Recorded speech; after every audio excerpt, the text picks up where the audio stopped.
Asosiasi Pengusaha Indonesia atau APindo menyebut lebih dari 1 juta pekerja terkena pemutusan hubungan kerja sepanjang 2022. Ketua Umum APindo, sementara itu kabar tersebut kembali mengiriskan bahwa perusahaan teknologi asal Amerika Serikat Microsoft salah satu rencana melakukan PHK terhadap seorang ibu.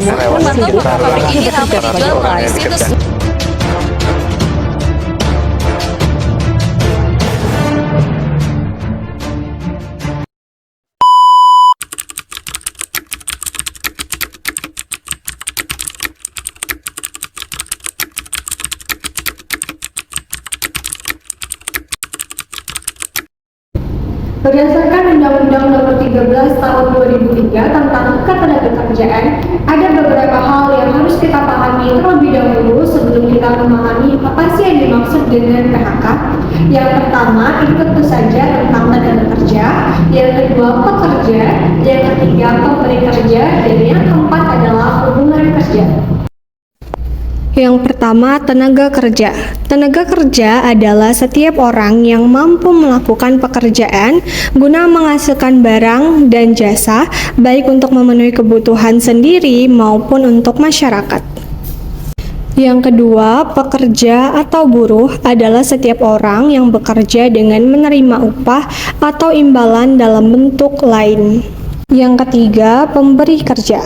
Pemberi kerja adalah orang, perseorangan, pengusaha, badan hukum, atau badan-badan lainnya yang mempekerjakan tenaga kerja dengan membayar upah atau imbalan dalam bentuk lain. Yang keempat, hubungan kerja. Hubungan kerja adalah hubungan antara pengusaha dengan pekerja atau buruh berdasarkan perjanjian kerja yang mempunyai unsur pekerja, upah, dan perintah.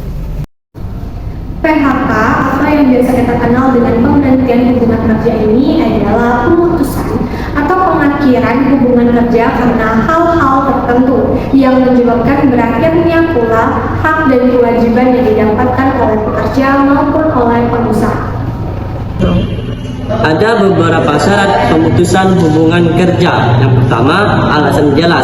Pengusaha harus memiliki alasan jelas dan sah untuk melakukan PHK.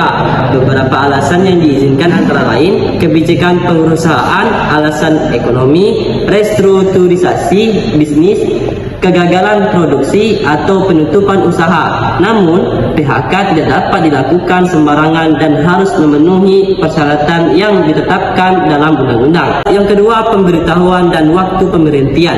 Pengusaha harus memberikan pemberitahuan tertulis kepada pekerja yang akan di-PHK sesuai dengan ketentuan yang berlaku. Waktu pemberhentian dan pemberhentian harus cukup untuk memungkinkan pekerja mencari pekerjaan baru.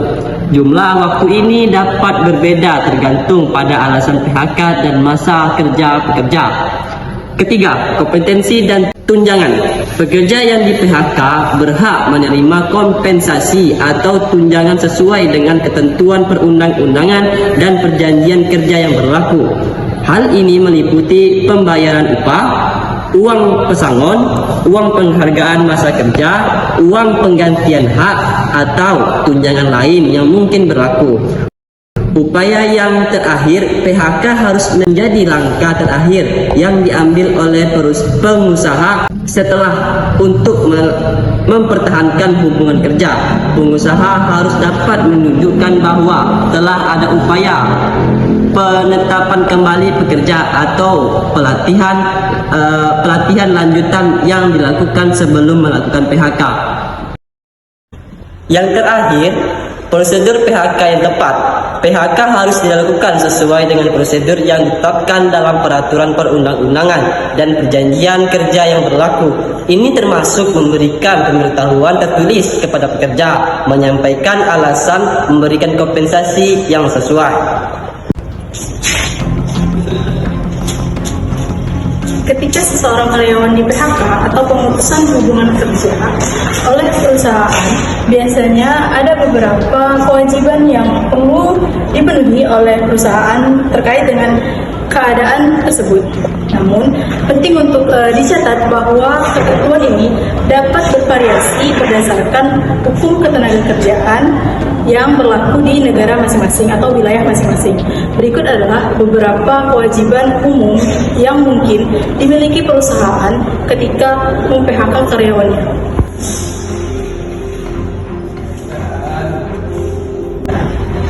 Yang pertama yaitu memberikan pemberitahuan, di mana perusahaan umumnya memiliki kewajiban untuk memberikan pemberitahuan tertulis kepada karyawan sebelum melakukan PHK. Pemberitahuan ini itu harus mematuhi peraturan hukum yang berlaku dan mungkin meliputi informasi tentang alasan PHK, tanggal efektif PHK, dan hak-hak karyawan yang terkait. Yang kedua yaitu uang pesangon. Perusahaan biasanya wajib memberikan uang pesangon kepada karyawan yang di PHK. Jumlah pesangon yang harus dibayarkan itu mungkin ditentukan oleh hukum ketenagakerjaan atau mungkin perjanjian kerja yang berlaku. Besarannya bisa berdasarkan masa kerja karyawan atau mungkin faktor-faktor lain yang ditetapkan oleh hukum atau perjanjian.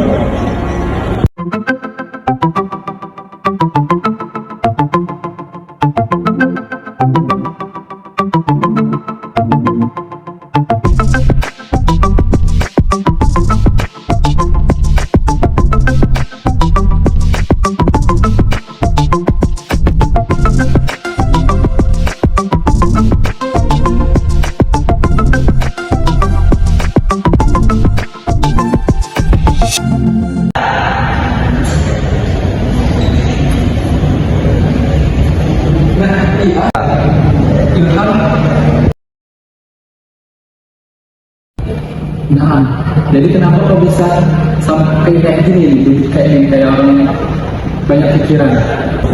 Iya, jadi ini aku tadi barusan kena PHK, tidak tahu karena kesalahan apa kena PHK.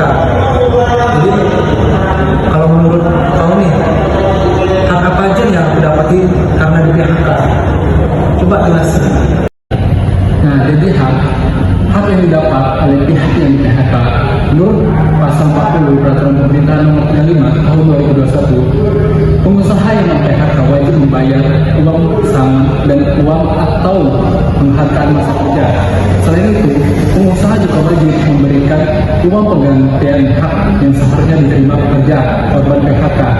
Nah, namun perusahaan dapat mengurangi jumlah pesangon yang harus dibayarkan apabila mengalami kondisi seperti perusahaan melakukan efisiensi yang disebabkan karena kerugian perusahaan tutup dan mengalami kerugian secara terus-menerus selama 2 tahun, dan yang terakhir karena perusahaan mengalami pailit. Oh gitu toh, nanti aku ke perusahaan.